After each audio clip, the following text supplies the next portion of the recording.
Oke, selamat datang kembali di pembahasan mendalam kita. Ini nih, Anda kirim banyak banget sumber menarik ya. Mulai dari soal manfaat buah pir, terus ada perbandingan sama apel, sampai riset soal kenapa sih orang milih buah lokal gitu.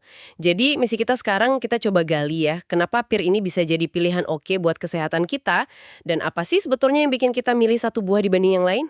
Iya, ini topik yang relevan banget. Nanti kita lihat nih, nutrisi di dalam pir itu apa aja, gimana perannya buat cegah diabetes, kesehatan jantung juga. Terus kita kaitkan sama riset konsumen itu loh. Gimana Anda sebagai konsumen kan mikirin manfaatnya, rasanya, bahkan warnanya pas milih buah. Oke, kalau gitu kita langsung bedah aja ya. Dari sumber-sumber ini kelihatan banget PIR punya beberapa keunggulan gitu ya. Salah satunya indeks glikemik atau IG-nya. Itu angkanya 38, cukup rendah kan? Ini bagus nih buat yang lagi jaga gula darah. Betul, betul. IJ rendah itu penting. Artinya, ya itu tadi, nggak bikin gula darah melonjak drastis. Penting banget buat pencegahan diabetes tipe 2. Terus lagi seratnya. Wah, ini luar biasa. Satu buah pir ukuran sedang aja, ya kira-kira 130 gram lah. Itu bisa nyumbang 20% lebih kebutuhan serat harian kita. Wow, banyak juga ya. Iya, serat ini gunanya banyak banget. Buat pencernaan lancar, jelas. Terus bikin kenyang lebih lama. Jadi bantu kalau mau kontrol berat badan. Bisa bantu turunkan kolesterol LDL yang jahat itu. Dan bahkan ada perannya buat kondisi kayak divertikulitis. Nah, ini nih yang menurut saya cukup mengejutkan dari sumber Anda. Ternyata, manfaatnya bisa beda-beda ya antar jenis pir. Ada riset yang bilang pir Xiangli, itu Pyrus sinkianensis, aktivitas antioksidannya paling tinggi, jauh di atas jenis Eropa. Iya, itu temuan menarik. Terus ada juga beda pir hijau sama kuning. Katanya pir kuning lebih kaya karotenoid, bagus buat mata, kulit. Tapi ya gitu, lebih manis biasanya. Kalau yang hijau lebih renyah, gulanya sedikit lebih rendah. Nah, poin soal antioksidan ini krusial memang. Pir itu isinya macam-macam antioksidan. Ada flavonoid, kayak quercetin, itu banyak di kulitnya, jangan dikupas kalau bisa. Terus ada vitamin C, K, mineral tembaga juga. Semuanya ini kerja bareng gitu. Lawan kerusakan sel gara-gara radikal bebas, kurangi peradangan, ujung-ujungnya ya bisa bantu turunkan risiko penyakit jantung, terus juga ada potensi buat beberapa jenis kanker. Bahkan ada studi spesifik loh, konsumsi pir itu bisa perbaiki faktor risiko penyakit jantung buat orang dengan sindrom metabolik. Oke, sekarang soal perbandingan yang klasik nih.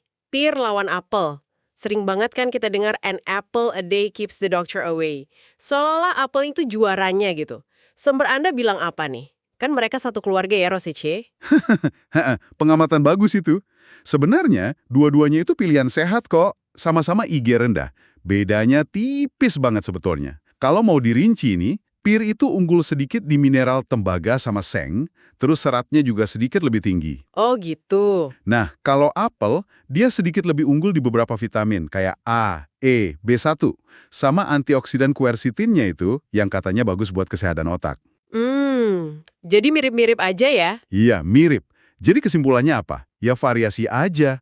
Makan dua-duanya gantian biar dapat nutrisi lebih lengkap. Cuma, ya catatan kecil aja. Biji apel kalau kebanyakan jangan dimakan ya. Terus apel hijau kadang lebih asam rasanya. Oke, paham. Nah, sekarang kita geser dikit ke sudut pandang konsumen. Gimana sih kita milih buah? Ada riset menarik dari Pontianak yang Anda kirim soal buah lokal kayak pisang, pepaya, jeruk. Katanya 3 alasan utama orang milih buah itu, manfaat, warna, sama rasa. Ini nyambung banget ya sama obrolan kita soal pir. Nyambung banget, ini nunjukin kalau kita milih buah itu campur-campur pertimbangannya. Ada yang rasional, ada yang sensorik. Kita mikir rasional soal manfaat kesehatannya ya kan? Kayak serat pir, antioksidannya yang tadi kita bahas. Itu masuk hitungan. Iya, ya. Tapi faktor sensorik kayak warna, wah itu ngaruh juga. Ada yang suka lihat pir hijau seger, ada yang suka kuning matang, gitu kan? Terus rasa, teksturnya, ada yang suka renyah, ada yang suka lembut manis. Nah, studi itu juga nyinggung soal persepsi buah lokal. Sering dianggap lebih seger karena ya distribusinya lebih pendek gitu. Oke, jadi kalau kita rangkum nih buat pendengar, intinya apa dong? Pir ini buah yang padat gizi ya, seratnya tinggi, IG-nya rendah, antioksidannya banyak, kombinasi ini bagus buat pencernaan, jantung, gula darah stabil, sama bantu jaga berat badan Anda. Terus kalau milih antara jenis pir atau pir sama apel, ya lebih ke selera aja ya, suka rasa dan tekstur yang mana. Betul, dan jangan lupa perspektif konsumen tadi. Itu ngingatin kita kalau beli buah itu nggak cuma lihat angka nutrisinya di kertas, tapi juga pengalaman pas makannya. Gimana tampilannya, gimana rasanya, kombinasi antara manfaat sama kenikmatan gitu. Nah, sebagai penutup nih, mungkin ada satu pemikiran buat Anda renungkan ya.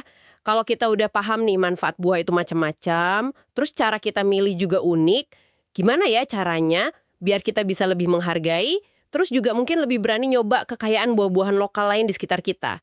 Buah-buahan yang mungkin belum setenar pir atau apel, tapi siapa tahu punya nutrisi unik atau rasa menarik yang belum kita eksplorasi. Coba dipikirkan ya.